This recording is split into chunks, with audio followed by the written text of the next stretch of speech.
Buffet Ramadan serendah RM35 je yang ada asam pedas telur mayung, kambing bakar, ikan bakar, steamboat, lauk pauk kampung, roti john, rojak buah dan banyak lagi. Hi friends, hari ni jom kita dekat Buffet Ramadan Asam Pedas London.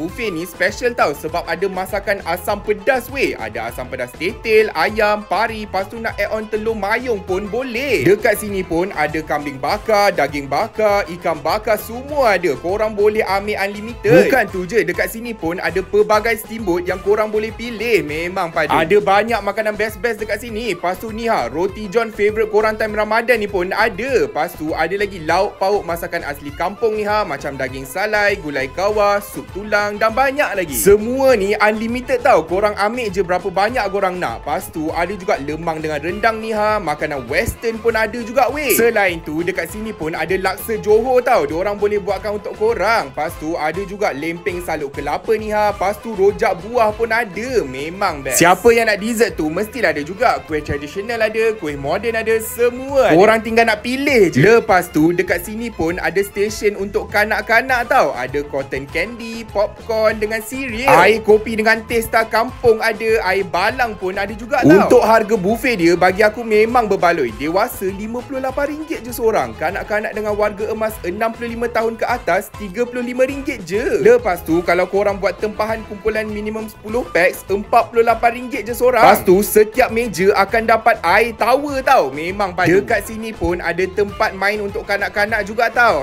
Tempat selesa, ada aircon, surau pun disediakan. Memang best. Apa lagi? Jom kita makan.